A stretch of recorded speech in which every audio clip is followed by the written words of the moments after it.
Hi everyone, I am Afro Pierre. I am a dancer, teacher, performer and all-round entertainer, and I just want to tell you a little bit about my dance beginnings and all the crazy stuff that I've done.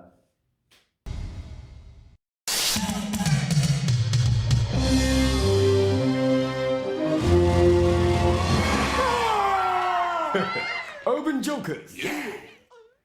So it all began for me at the age of 18, a very late age actually. I just kind of used to dance at parties and family functions, and just a little groove here and there. But man, I was not a very good dancer. I'm not gonna lie. And when I decided to kind of make this step forward, because I used to be an artist, I still draw now, but dancing was slowly becoming more of a passion and less of a just a little fun little hobby that I did at parties. So yeah, when I made that change or that kind of step forward to pursue dance in some sort of way, I tried to start with ballet. And I was told I was way too old. I was at 18, they were like, yeah, we stopped letting people in at 15. This is a local ballet company in Doncaster. And I was just like, oh, okay, so yeah, I thought that was the foundation of all dance. That's it then. I'm not gonna be a dancer. But I managed to get spotted, funny enough, when I was out on a night out, because obviously 18, I'm of age. I was on a night out and it was like watching a Step Up movie or something. I'm there doing my stuff, doing a cool little dance move, and basically somebody stopped me and went, hey, you're good, and gave me a business card. And from there, they were like, yeah, call me, we'll sort something out. And I was like, this is just a joke. That's hilarious.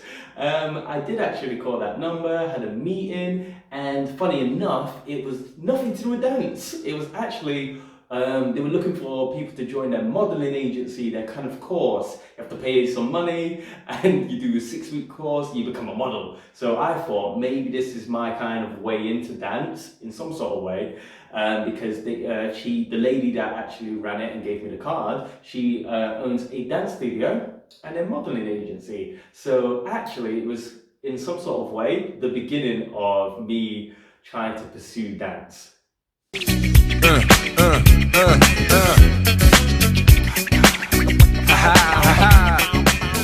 So it began to get real when I got the opportunity to actually teach at that studio. Basically, I was dancing around in when I was being a model. Yeah, I was just dancing, couldn't stop dancing. Justin Timberlake was on, he was playing music. And then obviously the boss lady, she turned it off and went, can you teach what you do? And I lied instantly. It was a no-brainer. I was like, yeah, of course I can. I mean, easy. Yeah, I had no experience in teaching. I've only just been dancing properly, literally a couple of months since I turned 18, like seriously going in with it and trying to do research. So yeah, I got the opportunity to teach. I did half an hour class. I did stickman drawings of my choreo because I didn't even know what counts were. Let me say that again. I didn't know what counts were at all. I knew how it felt with music. I knew how to dance to it. I had rhythm, yeah, but I didn't know what they were on about. When they were like, oh yeah, is that the 5 or the 6 count? And I just turned around and was like, yeah. Yeah, that's all I said. I was like, and they were laughing. I was like, why are they laughing? I could look at my stickman. I was like, yeah, we go here now. We go here. It was just crazy. So yeah, obviously I had to learn real fast how to become a teacher. But the class went really well apparently, because I don't know, maybe they just liked my personality, and then the dancing was actually quite good, so I got lucky. But I really felt after that, I was like, wait, oh, Mr. Motivator, of course, yeah, 5, 6, 7, 8, that's what counts are, duh. And from there, it was just, I had to learn super fast how to teach and to improve myself as a dancer. I was inspired back then by Michael Jackson, Usher, Justin Timberlake, Chris Brown, Omarion. These were street dancers to me back then. So yeah, like I said, I did a lot of research on YouTube, found people like Salah, the Twins back in the day, Jabberwockies. Like, it began to get more real when I obviously went in head first and became a teacher. So it was just such a good learning curve. But then in terms of career, It was actually when I met my dance partner and I started to teach him at that same place that I was at, the academy. Yeah, and we went for an audition in Manchester, and it was for a TV audition called Move Like Michael Jackson.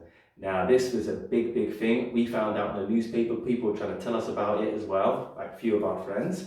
And yeah, one day before, basically I had to go see Sia. He was teaching a dance class at that time, because obviously we've been doing our own thing for a while as Urban Jokers. We're, starting to build a name and really trying to take it to that higher level. So yeah, I taught him a routine. It was the Coldplay clocks.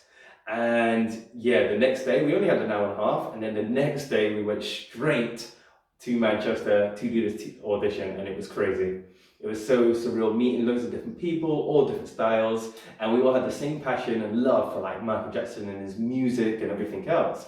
So it was just such a real exciting time. We managed to get through, and obviously the next audition was going to be the biggest thing in our lives because it was the TV audition. And yeah, we were just absolutely over the moon. It was a crazy time for me. I'd say it's obviously one of the most memorable times in my life, just because of where it's put me right now. Me talking about it right now to you. So yeah, Move Like Michael Jackson was a wild time. So to cut a long story short, we got through to the semi-finals of Move Like Michael Jackson. We met Jermaine Jackson himself. He really thought I was a funny guy, which was really nice. Met Jamelia, the pop star, Reggie Yates, the host, and obviously for us, this was the first time seeing these kind of big figures, these celebrity figures, and it was really good experience.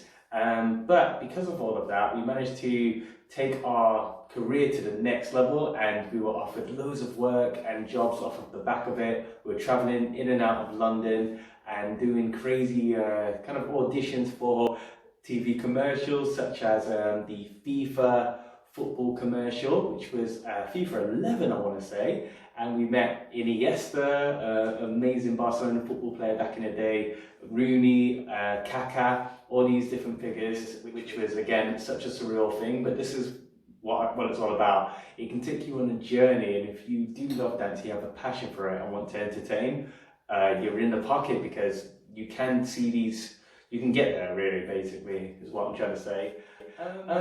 As well as that, we did the Got to Dance, met Ashley Banjo. We've already worked with Ashley back then anyway, but obviously he's now was starting to become a celebrity figure, and him and Adam Garcia, Kimberly Wyatt, obviously saw us and they really loved our style. They thought we were so in sync, and we were very just a very different duo that they've seen before. So it was really nice to get that feedback from them. From Got to Dance, we did 2 years after Das Super Talent, which is Germany's Got Talent, and we filmed our audition and obviously got through on that as well, which was amazing.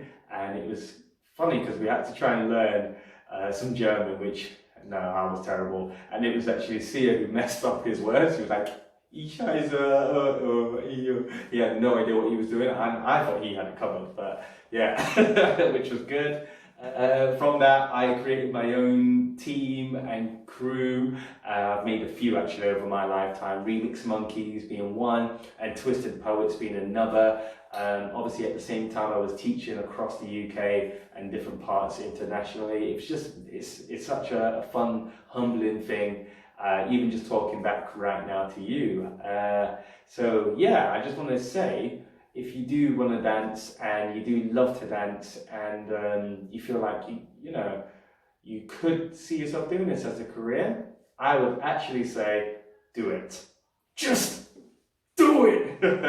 But no, really, I do suggest really pushing it, spending a lot of time with different teachers, as well as having your main base if you are able to do so, or be like me and be self-taught, learn from other people as soon as you see them, try to engage with them and share knowledge and obviously gain knowledge as well. But yeah, basically I do hope you enjoyed this interview, and I hope it's been quite insightful for you. I have been your friendly neighbourhood Afro Pierre, saying peace. Bye.